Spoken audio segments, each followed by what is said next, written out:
कल्पना कीजिए, आप एक राजकुमार के रूप में पैदा हुए थे। आपके सामने अनगिनत धन दौलत, महल और विलासिता की चीजें थीं।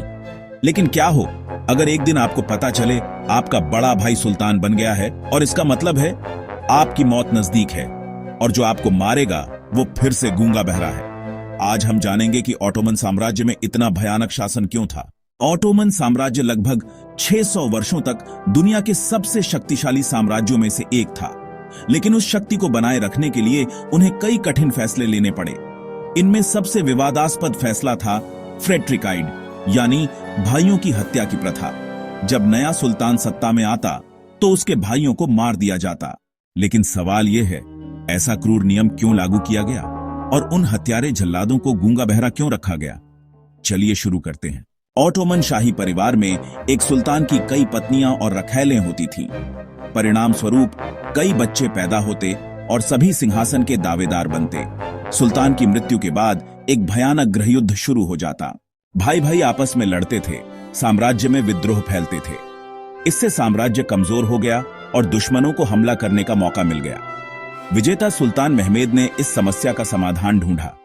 उन्होंने एक कानून बनाया, जो भी सुल्तान बनेगा वह चाहे तो साम्राज्य की खातिर अपने भाइयों को मार सकता है। इस कानून को कानूननामे कहा जाता है, और इसके परिणाम स्वरूप एक भयानक प्रथा का जन्म हुआ। राजकुमारों की हत्या मुख्यतः 3 कारणों से की जाती थी। राजनीतिक स्थिरता बनाए रखना, यदि एक से ज्यादा राजकुमार जीवित हैं तो हर एक सिंहासन का दावेदार बन जाएगा। इससे गृहयुद्ध का खतरा हमेशा बना रहता है।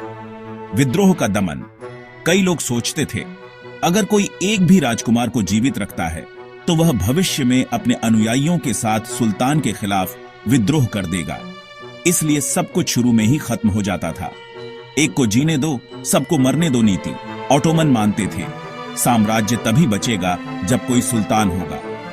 बाकियों को जीवित रखने का मतलब अनिश्चित भविष्य था। उदाहरण के लिए, सुल्तान महमेद तृतीय सत्ता में आया और उसने एक ही रात में लगभग 19 राजकुमारों की हत्या करवा दी। यह इतिहास की सबसे भयावह घटनाओं में से एक है। अब सवाल उठता है, इन हत्याओं को अंजाम देने वाले लोग गूंगे बहरे क्यों थे?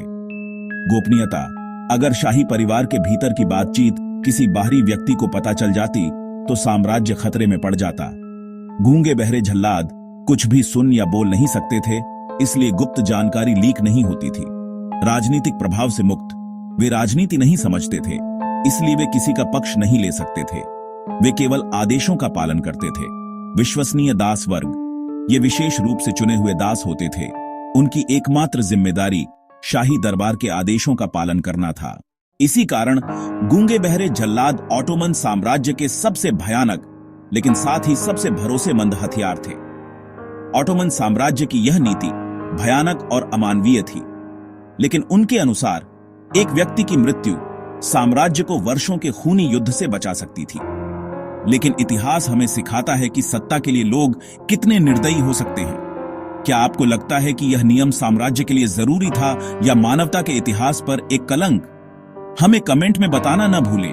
और अगर आप इतिहास की और भी अनजानी कहानियां जानना चाहते हैं तो चैनल को सब्सक्राइब करें और हमारे साथ बने रहें।